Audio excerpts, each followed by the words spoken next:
मुझे क्या कमी है, अंधेरों से भी मिल रही रोशनी है।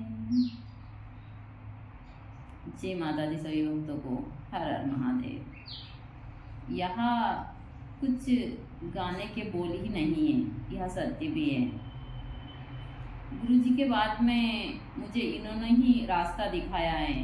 मैं एक इतने बड़े अंधकार में फंसी हुई थी कि मुझे कहीं रास्ता नजर नहीं आ रहा था।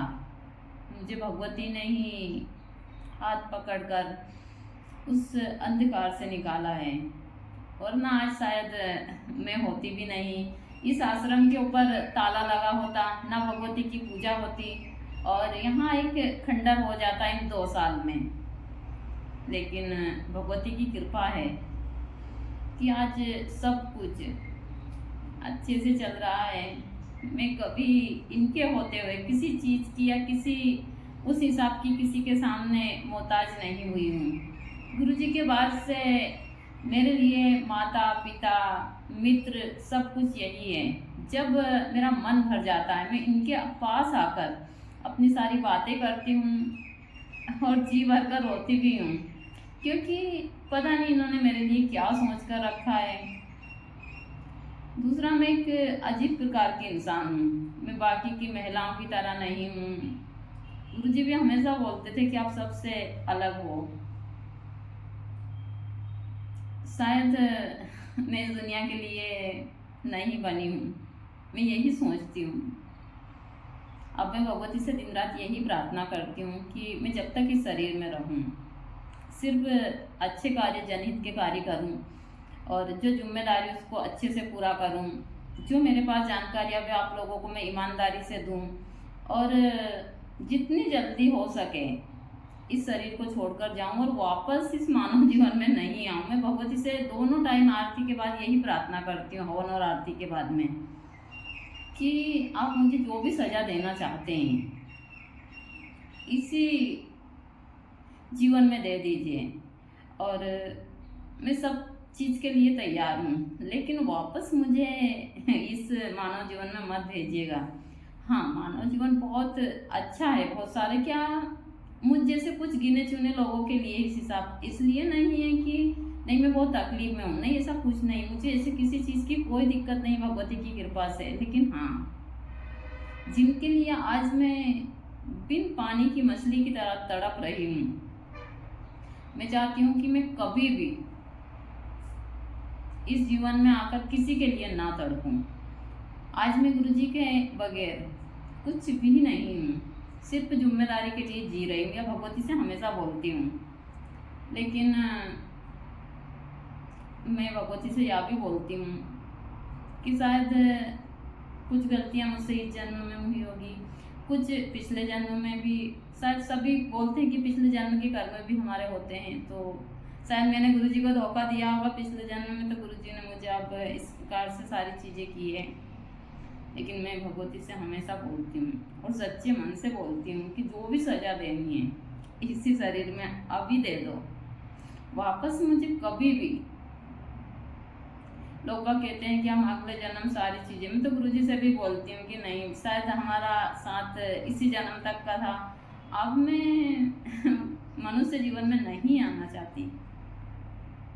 इसके लिए मैं कुछ और तैयारी कर रही हूँ। अब जितनी मुझसे तपस्या हो सकती है मैं आगे करूँगी, और मैं चाहूँगी कि मुझसे कुछ भी गलती, अभी तो मुझसे बहुत सारी गलतियाँ हो रही, वो बहुत सारे लोगों को मैं नाराज़ भी कर देती हूँ अपनी बहुत सारी बातों से, बहुत सारी चीज़ें हैं, क्योंकि अभी मैं बहुत सारी चीज़ों में बंधी हुई हूँ। मेरा परिवार है, उसकी जिम्मेदारी है, सारी चीज़ें, और ज़्यादातर वक्त को इसीलिए मैं उस हिसाब से चीज़ें कि वो आश्रम पर आना चाहते हैं, मैं उन लोगों को यहाँ पर मना करती हूँ। बहुत सारे जय माता दी सभी को हर हर महादेव। मुझसे कुछ भक्तों ने पूछा था कि माता जी, हमारे घर का सदस्य बहुत पैसा खर्च करता है, चाहे महिला हो या पुरुष हो, और हम काफ़ी परेशान हैं इन चीज़ों से।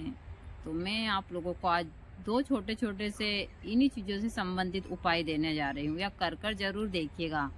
वह व्यक्ति स्वतः ही धन कम खर्चा करेगा, जो वह फालतू खर्चा करता है वह खर्चा करना बंद कर देगा।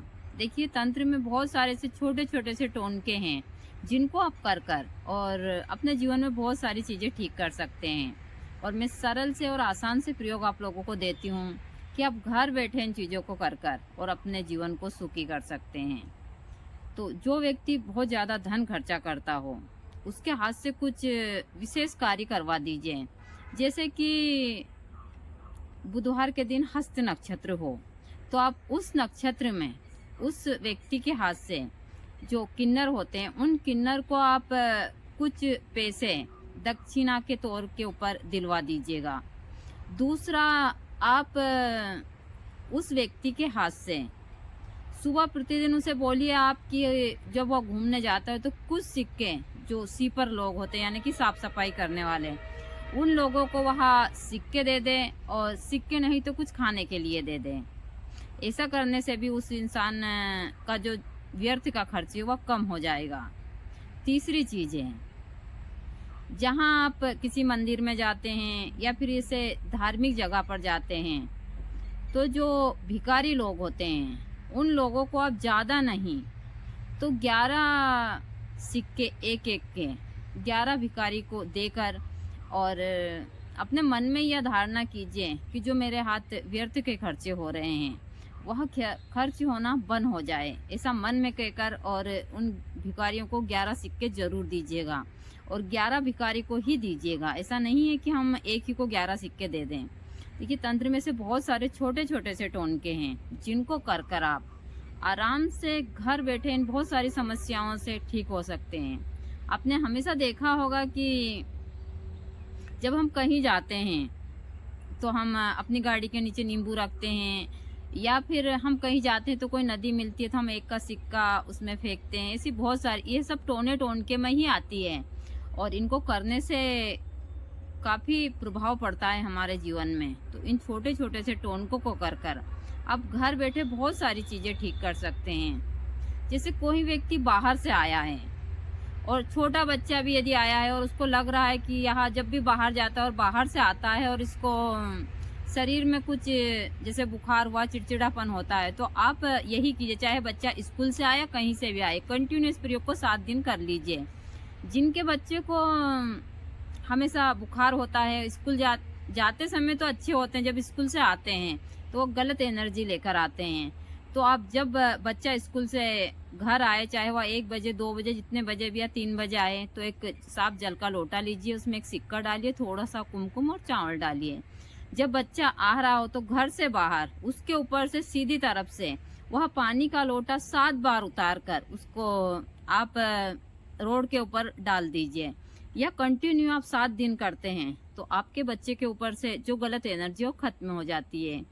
ऐसे ही बहुत सारी चीजें हैं जो आप घर बैठे कर इन छोटे छोटे से प्रयोगों को अपने बच्चों को या फिर अपने घर के बड़े सदस्य को इन चीज़ों से और यह प्रयोग आप बच्चों को ही नहीं, बड़े इंसान को भी कर सकते हैं। देखिए, मैं हमेशा कहती हूँ कि मैं सरल और छोटे छोटे से प्रयोग देती हूँ, लेकिन आप सही तरीके से करते हैं तो यह प्रभावशाली होते हैं। जिनको लगता है कि उनके घर के सदस्य पर किसी ने कुछ गलत क्रिया करी है, तो आप 2.5 पत्ते तुलसी को उसको प्रतिदिन खिलाइए। ज़्यादा नहीं तो कंटिन्यू 7 दिन तो ज़रूर दीजिएगा। यदि आप ऐसा भी करते हैं तो जो वहाँ करा हो का प्रभाव है, खिलाया हुआ का प्रभाव है, वो खत्म हो जाता है।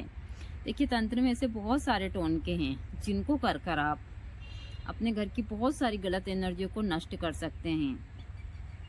मैं हमेशा सभी को बोलती हूँ कि तंत्र में ऐसा नहीं है कि हमारे यहाँ कहा जाता है ना कि नज़र माँ की भी लग जाती है, और यह सही भी है भी सही। हम किसी को, क्योंकि हमारे अंदर ऐसी ऊर्जाएं होती है, कभी हम गुस्से में होते हैं और किसी को कुछ गलत बोल देते तो वो सही में ही फलीभूत हो जाता है।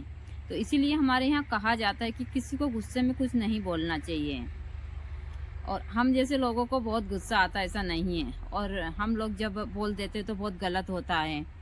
तो मैं हमेशा इन चीज़ों से बहुत बचती हूँ, क्योंकि हम हमेशा मंत्रों का उच्चारण करते रहते हैं। बहुत सारी चीज़ें हैं, जब हम किसी को गलत बोलते हैं मुझे बाद में बहुत दुख होता है और मैं काफ़ी पश्चाताप करती हूँ, लेकिन बाद में वह चीज़ें लौट कर नहीं आती है। तो मैं सोचती हूँ कि मुझे किसी को नहीं बोलना चाहिए सारी चीज़ें। और यह चीज़ें मैं हमेशा सभी को बोलती भी हूँ, चाहे मेरी टिप्पणी के ऊपर हो या किसी चीज़ पर भी हो, कि आप लोग गलत टिप्पणी मत कीजिए। मैं नहीं चाहती कि मैं किसी को गलत बोलूँ। मेरी बहुत सारी ऐसी चीज़ें हैं, जब मैं बोल देती हूँ और किसी का ऐसा होता है तो मुझे बहुत तकलीफ़ होती है। तो ऐसी ही चीज़ें होती है, ऐसा नहीं है। बहुत सारे लोग सोचते हैं कि सब कहने की बात है, कुछ नहीं होता, ऐसा नहीं है। देखिए, अच्छी बुरी एनर्जियाँ होती हैं। जिस प्रकार मैं आप लोगों को यहाँ वीडियो शूट कर कर बता रही हूँ, तो यह वीडियो तो इसमें हो रहा है, मतलब सेव हो रहा है, लेकिन यही शब्द है मेरे वातावरण में। जब तक यह पृथ्वी रहेगी, इसमें रहेंगे। तो इसी प्रकार सारी चीज़ें होती है। तो इंसान को हमेशा हर एक चीज़ सोच समझ कर बोलनी चाहिए अपने जीवन में। हम किसी को गलत चीज़ें देते हैं या फिर गलत बोलते हैं, तो उनका सही में ही बुरा होता है। तो किसी को गाली गलौज यह सारी चीज़ें मत कीजिए, घर में गलत एनर्जी मत फैलाइए। देखिए, मैं हमेशा क्या सोचती हूँ कि जब अमन की शादी हो जाएगी तो मैं अमन के परिवार से दूर चली जाऊंगी, क्योंकि मुझे बहुत सारी चीज़ों में गुस्सा आता। जो गलत करते हैं तो मुझे गुस्सा आता है, और आज के बच्चे तो ज़रूर गलत करते हैं। तो मैं इन चीज़ों से बचना चाहती हूँ। मैं सोचती हूँ कि कहीं एकांत में चली जाऊंगी, जहाँ पर ज़्यादा इंसान, क्या ऐसे भी मैं किसी से नहीं मिलती हूँ, जहाँ कोई ना हो, बस भगवती की सेवा हो और मुझे 2 वक्त की रोटी मिल जाए आराम से। मैं ऐसा एकांत जगह पर जाना चाहती हूँ कि मुझसे किसी का बुरा ना हो। मैं दिन रात यही सोचती हूँ कि मैं क्या करूँ जो इन लोगों को सेट कर कर मैं इसी जगह पर चली जाऊँ जहाँ पर एकदम शांति हो।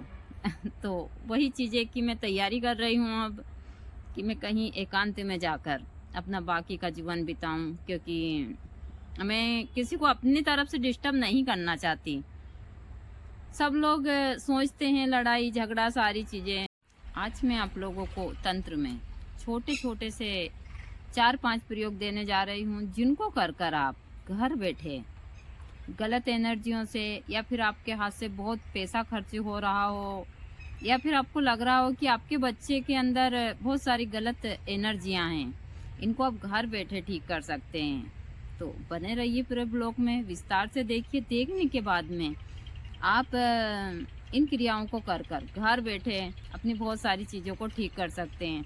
दूसरा, जैसा मैं हमेशा बताती हूँ कि मैं जहाँ रहती हूँ वहाँ बहुत शोर शराबा, आवाज़ें तो आती है, लेकिन फिर भी मैं कोशिश करती हूँ, और मेरी आदत है कि मैं रूम में बैठकर वीडियो नहीं बनाती हूँ, खुले में सारी चीज़ें करती हूँ। तो पूरा वीडियो आप विस्तार से बेल से ऐसे लोहे का कुछ लेकर और गेहूं के ऊपर घुमाते, हमारे इधर नहीं घुमाते ऐसा कुछ भी। मैंने पहली बार देखी वो चीज़ें, यहाँ ऐसा कुछ नहीं होता है। तो कहते हैं कि गेहूं टूट जाते हैं तो फिर अच्छे से निकलते हैं। तो किसान की अपनी अपनी सारी टेक्निक होती है, जो वो लोग करते रहते हैं। हमारे यहाँ सारी चीज़ें नहीं होती है। मध्य प्रदेश में गेहूँ बोने के बाद में अब भी खरपतवार के लिए चीज़ें छीटी जाती है, और नहीं तो पहले हमारे यहाँ ऐसा कुछ नहीं होता था। पहले यहाँ पर खेतों में से मजदूर के द्वारा राई वगैरह निकला देते थे, अभी तो दवाई ववाई छीटते हैं। तो यहाँ इसी हिसाब से होता है। जब हम नई नई चीज़ें देखते हैं तो कुछ इस प्रकार से होता है मन में। तो बाबा और दोनों घूम रहे थे खेत के ऊपर, देख रहे थे कुछ खरपतवार तो नहीं है इसमें, तो कुछ ज़्यादा नहीं है, थोड़ी बहुत है तो इसको निकालनी पड़ेगी, वरना यहाँ फसल को बहुत नुकसान देती है। ये चीज़ें मैं हमेशा बताती हूँ।